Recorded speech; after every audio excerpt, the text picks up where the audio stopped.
Do flasim për revolucionin Flamingo, ndodhet në shesh kolegja Oliverda Almuqa, do të na njoftoj për dinamikën e sotme. Çfarë po ndodh në shesh aktualisht, Oliverda?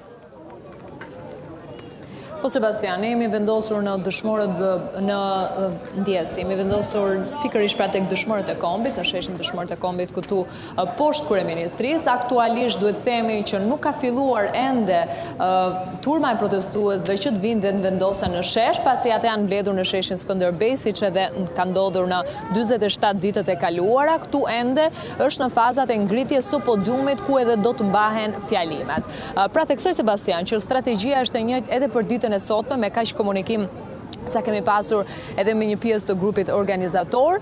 Do të marshojnë qytetarët nga sheshi Skënderbej dhe do të vijojnë drejt kryeministrisë, ku do të qëndrojnë për të paktën 2-3 orë dhe më pas do të zhvendosen në rrugët dhe akset kryesore të kryeqytetit, duke bërë kështu marshimin tradicional që e kanë kryer edhe në ditët e kaluara. Theksoj Sebastian që e kam referuar në fakt edhe në herë të tjera, po preferoj ta them edhe sot se shkak për këtë mungesë të qytetarëve tashmë në këtë moment janë bërë temperaturat e larta. Pra për ta theksuar, sepse në fakt pjesëmarrja në këtë orar është kaq e vogël, sepse më vonë, duke qenë se MCN qëndron në terren, është parë një rritje e audiencës. Gjithsesi për më shumë, nëse do duam të kuptoj pak edhe dinamikën, kam pranë me pikërisht aktivistin Andi Tepelena, i cili do të na thotë edhe më shumë fakt për mënyrën se si kanë vendosur. Andi, nëse më ndihmon, të lutem, për ta kuptuar edhe më shumë se si do të vijojë protesta edhe për të kuptuar pra se cili do t'jetë skenari i radhës. Zoti Tepelena, shumë faleminderit. Për të kuptuar pak, jemi në ditën e 48. Ka ndryshuar diçka në strategjinë tuaj? Jo, vazhdojmë me protestën normalisht si çdo mbrëmje. Vazhdojmë mesazhet janë të njëjta për publikun, i qëndrojmë 5 kërkesave. Dhe është një situatë e cila do në ditët që vijon, besoj, kur të afrohet dhe pushimet e diasporës do na bashkohet, patjetër që edhe numrat do të jenë më të mëdha absolutisht. Kemi vënë re terma etiketues si nga ana e ministrave, po dhe deputetëve, sorra, anti-shqiptar, anti-amerikan, budallënj, ka thënë edhe ministri i kulturës për protestuesit. Ju si komentoni këto fyerje? Unë ndonjëherë nuk dia ti marr seriozisht se shtetarët nuk mund të merren me individ. Nëse del një ministër, kryeministër merr me individ caktuar duke sharë, duke bullizuar, tregon nivelin e tij banal të formimit politik. Pra kemi të bëjmë me një halabakri politike. Një kryeministër, një shtetar do të merret me punë të shtetit se ka aq shumë punë për të bërë, e aq shumë detyrime ndaj shtetit, ku çdo gjë ndodhemi në një situatë kolapsi ekonomik, ku thuhet me të madhe që turizmi po pas ka arritje kaq mëdha, po të shikosh në jug të Shqipërisë sidomos, kemi akoma një hotelet bosh. Kjo është fakti. Edhe një impakt ekonomik shumë të dobët, me probleme spitalet, me rrugët, me gjithçka. Pra një shtetar serioz do të merret me punë të shtetit, le të bëjnë protestën në mënyrë të tyre paqësore populli, sepse harxhon shumë kohë duke u marrë me rrjetet sociale, me Facebook, dhe nuk është në dobi të punëve të shtetit. E pat si një fitore faktin që për herë të parë Komisionerja për zgjerimin Marta Kos verbalizoi në një farë mënyrë kërkesën për shfuqizim të amendamendeve në ligjin për zonat e mbrojtura, pra pikërisht ato të vitit 2024?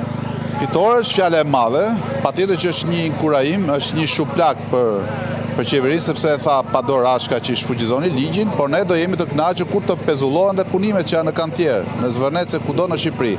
Pa pasur një moratorium, pa pasur një pezullim të gjithë punët që kanë nisur në kantier, nuk jemi të kënaqur. Kështu që duhet që Komisioni Evropian Marta Kos të urdhërojë të porosisë, le të themi qeverinë shqiptare, të pezullojë gjitha punimet, ato që janë në kantier.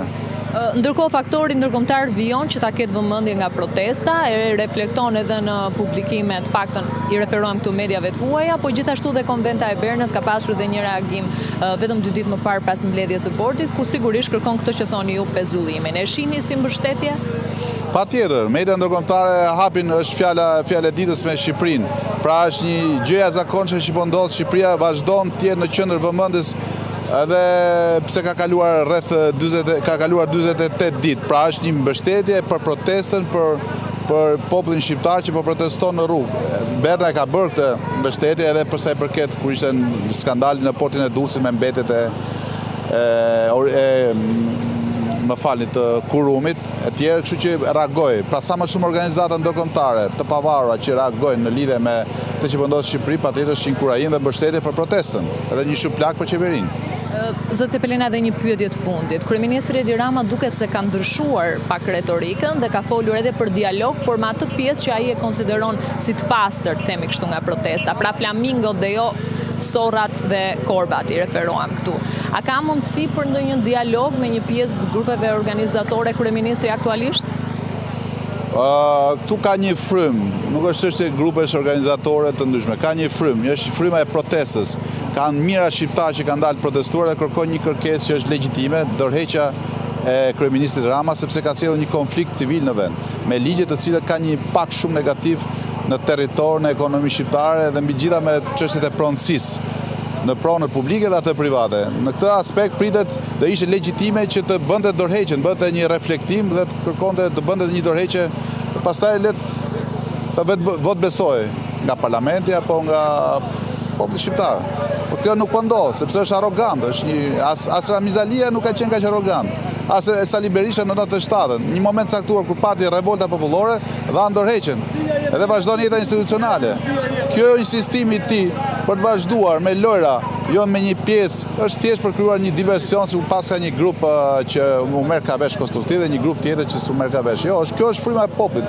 Hajde të pyesim gjithë popullin tash, çfarë duan të bëjmë. Pyesim, të vi këtu te mikrofoni dhe le të komunikojë, të dialogojë me popullin. Nëse populli do dorëheqjen, atë si mbetet tjetër të japi dorëheqjen.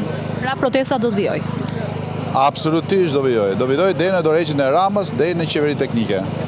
Kjo është më e sigurt, s'ka asnjë dyshim.